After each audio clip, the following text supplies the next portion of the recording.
The change from wishing fellow Americans Merry Christmas to wishing them Happy Holidays is a very significant development. Proponents of Happy Holidays argue it's no big deal. Proponents of Merry Christmas are making a mountain out of a molehill. But the Happy Holidays advocates want it both ways. They dismiss opponents as hysterical, but at the same time, in addition to replacing Merry Christmas with Happy Holidays, they have relentlessly pushed to replace Christmas vacation with winter vacation and Christmas party with holiday party. So then, which is it? Is all this elimination of the word Christmas important or not? The answer is obvious. It's very important. That's why so much effort is devoted to substituting other words for Christmas. And these efforts have been extraordinarily successful. In place of the universal Merry Christmas of my youth, in recent decades I have been wished Happy Holidays by every waiter and waitress in every restaurant I have dined, by everyone who welcomes me at any business, by my flight attendants and pilots, and by just about everyone else. When I respond, "Thank you, Merry Christmas," I often sense that I've actually created some tension. Many of those I wish Merry Christmas are probably relieved to hear someone who feels free to utter the C word, but all the sensitivity training they've had to undergo creates cognitive dissonance. The opponents of Merry Christmas and other uses of the word Christmas know exactly what they're doing. They're disingenuous when they dismiss defenders of Merry Christmas as fabricating some, quote, war on Christmas. Of course it's a war on Christmas. Or more precisely, a war on the religious nature of America. The left in America, like the left in Europe, wants to create a thoroughly secular society. Not a secular government, which is a desirable goal and which in any event has always been the case in America, but a secular society. Most people do not realize that the left believes in secularism as fervently as religious Jews and Christians believe in the Bible. That's why Merry Christmas bothers secular activists. It's a blatant reminder of just how religious America is and always has been. So here's a prediction. Activists on the left will eventually seek to remove Christmas as a national holiday. Now, the left doesn't announce that its agenda is to thoroughly secularize American and European societies. Instead, they offer the inclusiveness argument that Merry Christmas or Christmas party or Christmas vacation is not inclusive. This inclusive argument plays on Americans' highly developed sense of decency, but the argument is preposterous. Who exactly is being excluded when one wishes someone Merry Christmas? Non-Christians? I'm a non-Christian. I'm a Jew. Christmas is not a religious holy day for me, but I'm an American, and Christmas is a national holiday in my country. It is therefore my holiday, though not my holy day, as much as it is for my fellow Americans who are Christian. That's why it's not surprising that it was an American Jew, Irving Berlin, who wrote White Christmas, one of America's most popular Christmas songs. In fact, according to a Jewish musician writing in the New York Times, almost all the most popular Christmas songs were written by Jews. Apparently, all these American Jews felt quite included by Christmas. By not wishing me a Merry Christmas, you are not being inclusive. You are excluding me from one of my nation's national holidays. But even if Christmas were not a national holiday, I would want pilots to wish their passengers Merry Christmas, companies to have Christmas parties, and schools to continue to have Christmas vacations. Just because I don't personally celebrate Christmas, why would I want to drop the word Christmas when the holiday is celebrated by 90% of my fellow Americans? It borders on the misanthropic, not to mention the mean-spirited, to want to deny nearly all of your fellow citizens the joy of having Christmas parties or being wished a Merry Christmas. The vast majority of Americans who celebrate Christmas and who treat non-Christians so well deserve better. So please say Merry Christmas and Christmas party and Christmas vacation. If you don't, you're not inclusive. You're hurtful. I'm Dennis Prager.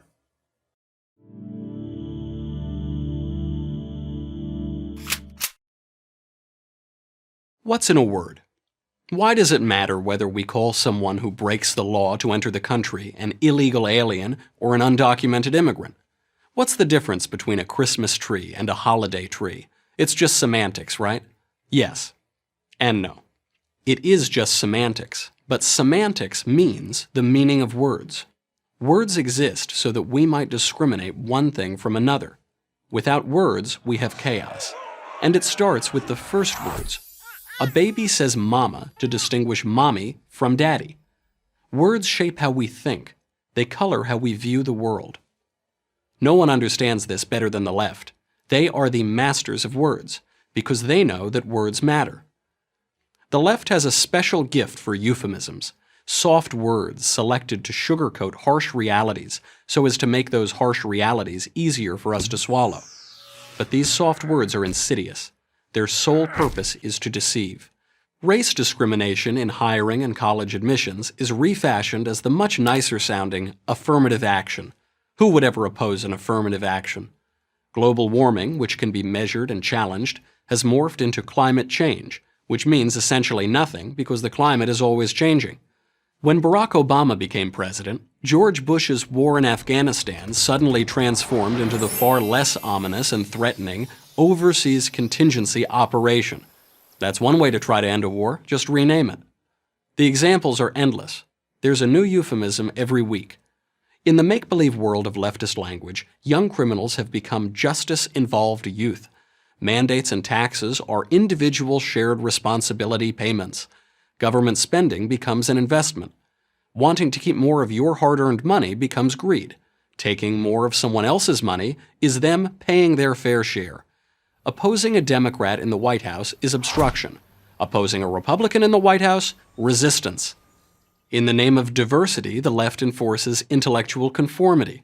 It censors opposing views in the name of tolerance, and it labels all non-left views hate speech.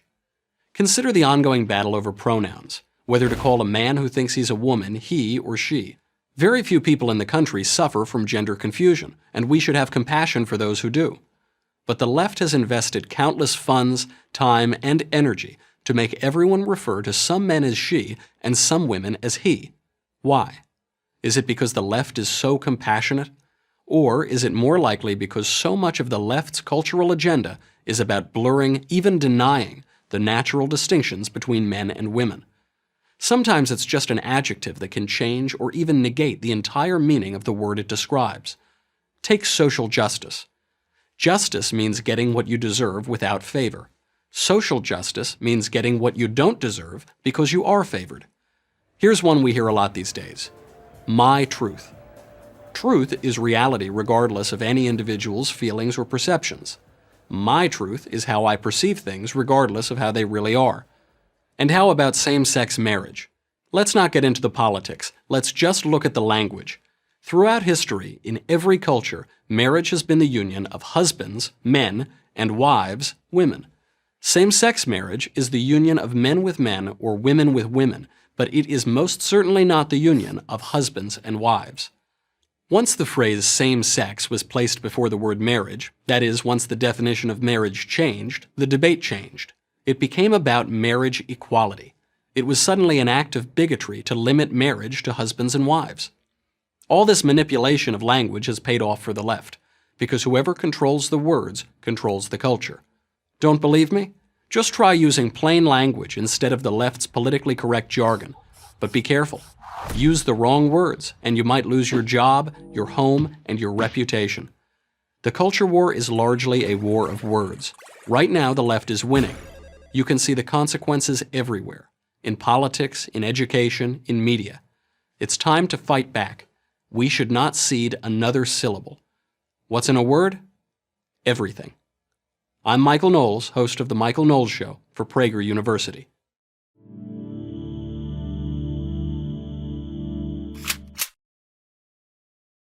Do you know what the word tolerance means? If you do, I salute you, because I have no idea anymore. I did once. Everybody did once. But now, thanks to the left, the word is totally up for grabs. Actually, it's worse than that. Tolerance now means the opposite of what it once meant. Tolerance now means intolerance, and intolerance now means tolerance. Confusing? Yeah, I know. But stay with me. There's a big payoff at the end. It's called clarity. To be tolerant today simply means you agree with politically correct, that is, left-wing positions. That's all it means. This is easy to show. Name one position that differs from the left that they don't label intolerant.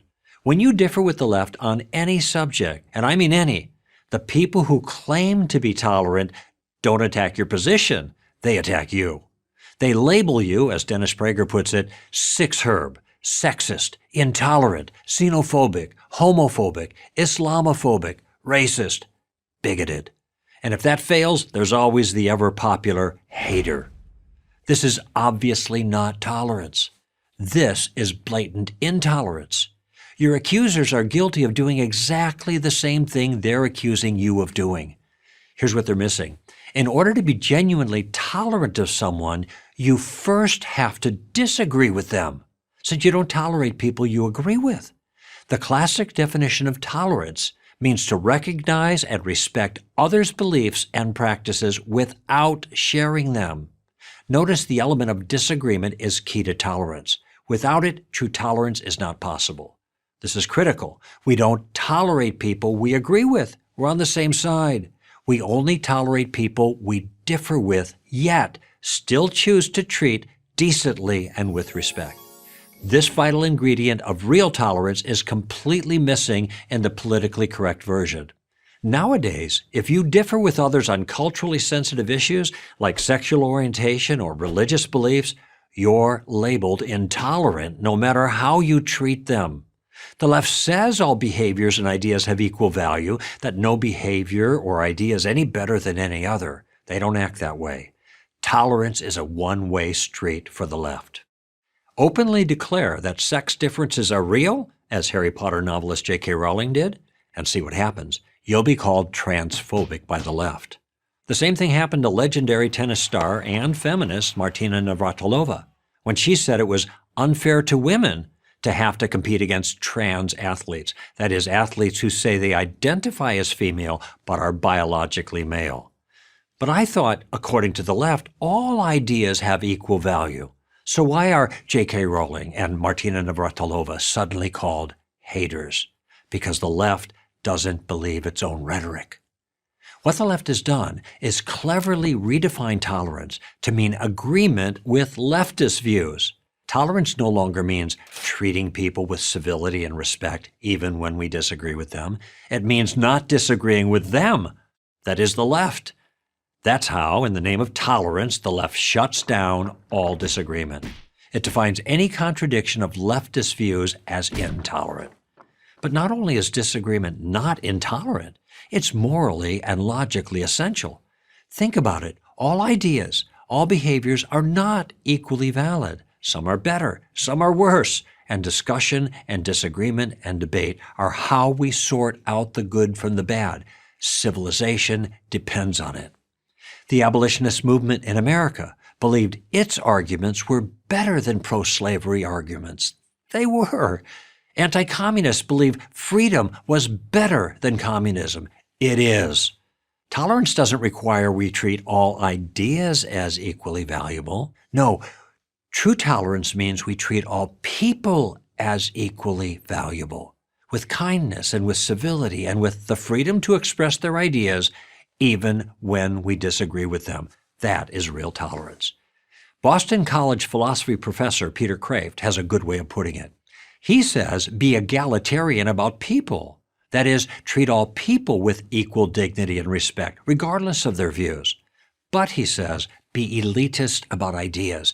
In other words, treat some ideas as better than other ideas. Why? Because they are. Some are good, some are bad. Some are smart, some are dumb. Some are dangerous. And we ought to be able to have the liberty to figure out which is which in our discussions, without being called names, and certainly without fearing we'll lose our jobs or our careers.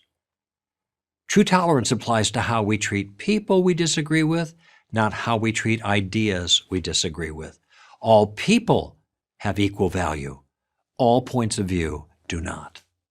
I'm Greg Kokel, president of Stand to Reason for Prager University.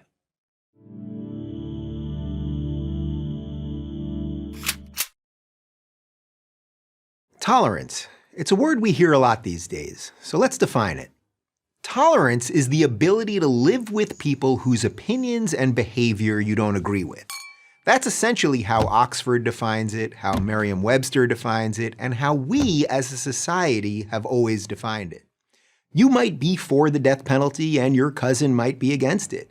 You might be against a $15 minimum wage and your coworker might be for it. Your dad might have voted for Trump, your mom might have voted for Clinton, and your brother may not have voted at all.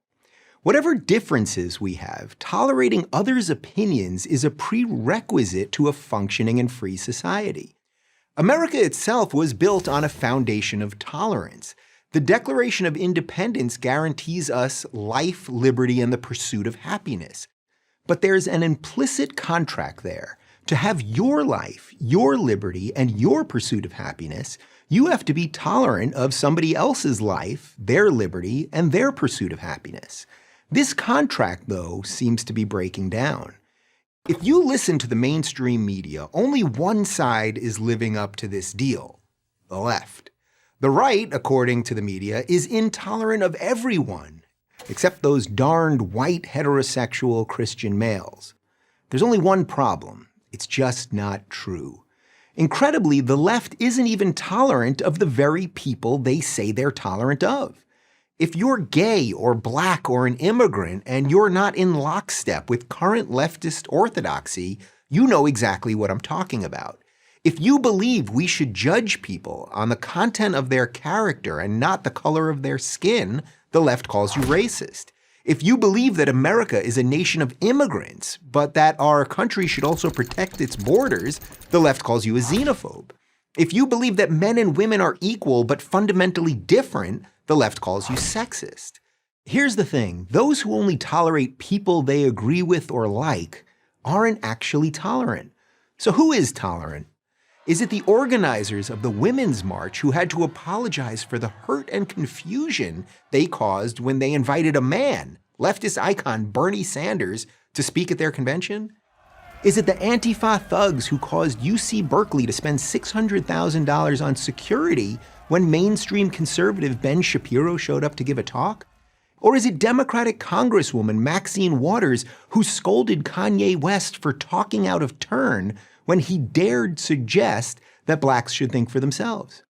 These aren't isolated examples. I'm guessing that you, person watching this right now, have silenced yourself because you don't want to suffer the wrath of the outrage mob. So let me ask the question again. Who is tolerant? Well, here's the surprise. It's actually those scary right-wingers that the media and the universities demonize every day. I speak from personal experience.